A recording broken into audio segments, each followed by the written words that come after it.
Voter তালিকা হালনাগাদ করার লক্ষ্যে ময়মনসিংহে শুরু হয়েছে প্রশিক্ষণ কর্মশালা। আরো জানাতে সরাসরি যুক্ত হচ্ছেন সহকর্মী ইলিয়াস। ইলিয়াস, প্রশিক্ষণ কর্মশালায় কারা যোগ দিয়েছেন জানাবেন। ভোটার তালিকা হালনাগাদের লক্ষ্যে কিন্তু আজকে সকাল থেকেই ময়মনসিংহে প্রশিক্ষণ কর্মশালা শুরু হয়েছে। অর্থাৎ যারা প্রশিক্ষণ নিচ্ছেন তারা বেশিরভাগই বিভিন্ন স্কুল কলেজের এবং শিক্ষক, এবং এছাড়াও যারা প্রশিক্ষণ দিচ্ছেন তারা কিন্তু নির্বাচন কর্মকর্তারা। অর্থাৎ ঘরে ঘরে গিয়ে ভোটার তালিকা সঠিকভাবে হালনাগাদের লক্ষ্যে কিন্তু তাদের যে কার্যক্রম, অর্থাৎ সেটি লক্ষ্যে কিন্তু তারা এখানে প্রশিক্ষণ দেওয়া হচ্ছে। অর্থাৎ আমি এখন রয়েছি ময়মনসিংহ নগরীর প্রিমিয়ার আইডিয়াল হাই স্কুলে রয়েছি।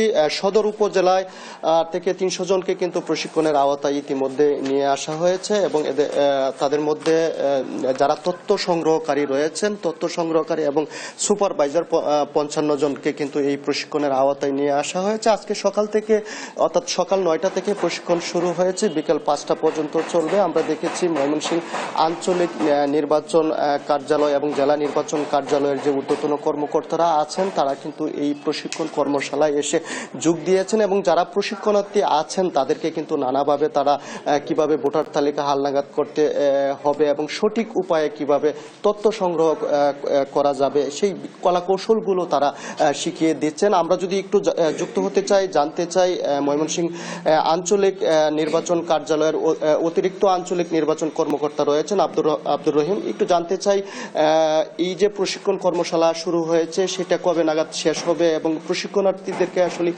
কি কি প্রশিক্ষণ দেওয়া হচ্ছে? যে আমাদের এই প্রশিক্ষণ আজকে থেকে শুরু হচ্ছে এবং 19 তারিখের মধ্যে আমরা প্রশিক্ষণ শেষ করব। মূলত প্রশিক্ষণার্থীদেরকে ভোটার তালিকা হালনাগাদের বিষয়ে আমাদেরকে এখানে যে নির্বাচন কমিশনের বিভিন্ন পরিপত্র এবং আইন বিধিমালা আছে সেটির উপরে প্রশিক্ষণ প্রদান করা হচ্ছে, যে তারা যেন সঠিকভাবে সুন্দরভাবে তথ্য সংগ্রহকারী এবং সুপারভাইজারদের যে দায়িত্ব কর্তব্য সেই কাজটি যেন তারা সঠিকভাবে পরিপালন করতে পারে সুন্দর একটি ভোটার তালিকা প্রণয়নের জন্য। অনেকে আশঙ্কা করছেন যে যদি কোনো কারণে রোহিঙ্গারা ভোটার তালিকায় এসে যায়, সেই বিষয়ে আপনারা সতর্ক আছেন কিনা? জি, আমরা এই বিষয়ে আমরা সদা তৎপর আছি। বিশেষ করে এবার আমরা যে নির্দেশনা দিচ্ছি যে নতুন ভোটারদের অন্তর্ভুক্তির ক্ষেত্রে অবশ্যই বাবা মার এনআইডি নাম্বার বা বাবা মার এনআইডির কপি নিতে হবে এবং যাচাই করতে হবে, প্রথমে একটি বিষয়। দ্বিতীয় বিষয়টি হচ্ছে যে আমাদের যে জন্ম সনদ আছে অনলাইন জন্ম সনদ, সেটাও আমরা কি করব, অবশ্যই এটা ভেরিফিকেশন করব। অর্থাৎ এই 3টে ভেরিফিকেশনের পরে তারপরে সে নতুন ভোটার তালিকা তাদেরকে তথ্য ফর্ম এন্ট্রি করা হবে এবং তাদের রেজিস্ট্রেশন করা হবে। ধন্যবাদ। তিনি আসলে বলছিলেন যে কোনোভাবেই যেন রোহিঙ্গা সহ এবং যারা আসলে ভোটার তালিকার যোগ্য না তারা যেন কোনোভাবেই ভোটার তালিকার অন্তর্ভুক্ত না হতে পারে, সেই লক্ষ্যে কিন্তু তাদের অনেকগুলো কাগজপত্র, অর্থাৎ বাবা মায়ের এনআইডি কার্ড এবং যারা ভোটার তালিকায় অন্তর্ভুক্ত হবেন তাদের জন্ম নিবন্ধন সহ অনেকগুলো কিন্তু কাগজপত্র দেখে তাদেরকে ভোটার তালিকায় অন্তর্ভুক্ত করা হবে। অর্থাৎ এখানে যারা প্রশিক্ষণার্থী রয়েছেন, যদি আমরা একজনের সঙ্গে একটু কথা বলতে চাই, আমরা জানতে চাই যে এই সকাল থেকে প্রশিক্ষণ হচ্ছে, আপনাদেরকে আসলে এই প্রশিক্ষণ থেকে আপনারা কি কি জানতে পারছেন ইতিমধ্যে?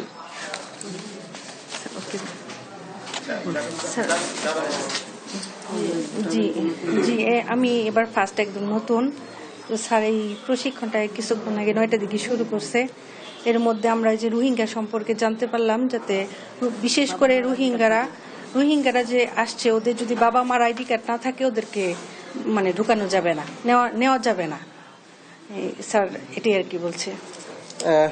আজকে থেকে প্রশিক্ষণ শুরু হয়েছে, চলবে 19 তারিখ পর্যন্ত। অর্থাৎ 20 তারিখ থেকেই কিন্তু ঘরে ঘরে গিয়ে যারা প্রশিক্ষণার্থী রয়েছেন, তথ্য সংগ্রহকারী, তারা কিন্তু তথ্য সংগ্রহ করবেন এবং সেই বিষয়টি কিন্তু আঞ্চলিক নির্বাচন কার্যালয় এবং জেলা নির্বাচন কার্যালয়ের কর্মকর্তা যারা আছেন সেই বিষয়টি কিন্তু তারা আমাদেরকে নিশ্চিত করেছেন।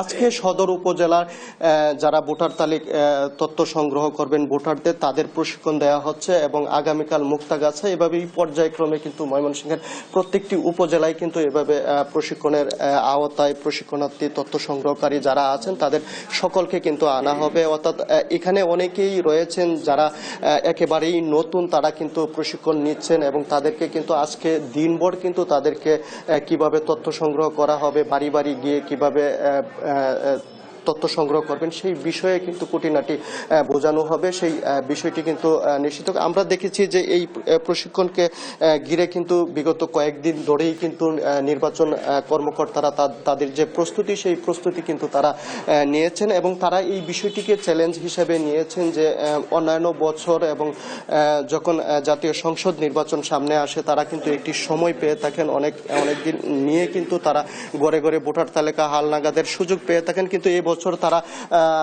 6 মাসের মধ্যেই কিন্তু তারা সেই কাজটি সম্পূর্ণ করবেন এবং তারা সেই বিষয়টিকে চ্যালেঞ্জ হিসেবে নিয়ে যেন কোনো ভুল ত্রুটির ঊর্ধ্বে গিয়ে যেন এই ভোটারদের তথ্য হালনাগাদ যে তথ্যটি রয়েছে সেটি যেন তারা পুঙ্খানুপুঙ্খানুভাবে সংগ্রহ করতে পারেন এবং অন্তর্ভুক্তি করতে পারেন, সেই লক্ষ্যে তাদের যে চ্যালেঞ্জ সেটি কিন্তু তারা চ্যালেঞ্জ হিসেবেই বলা যায় যে নিয়েছেন এবং তারা সেই বিষয়ে দক্ষ এবং সেই বিষয়টি তারা পুরোপুরি করতে পারবেন সেই বিষয়টি কিন্তু বলছিলেন নির্বাচন কর্মকর্তারা। এই ছিল আমার কাছে ময়মনসিংহ থেকে ভোটাররা হালনাগাদ যে কার্যক্রম নিয়ে প্রশিক্ষণ শুরু হয়েছে তা থেকে সর্বশেষ। ধন্যবাদ আপনাকে। ভোটার তালিকা হালনাগাদ করার লক্ষ্যে ময়মনসিংহে শুরু হয়েছে প্রশিক্ষণ কর্মশালা। এই ব্যাপারে বিস্তারিত জানাচ্ছিলেন সহকর্মী ইলিয়াস আহমেদ।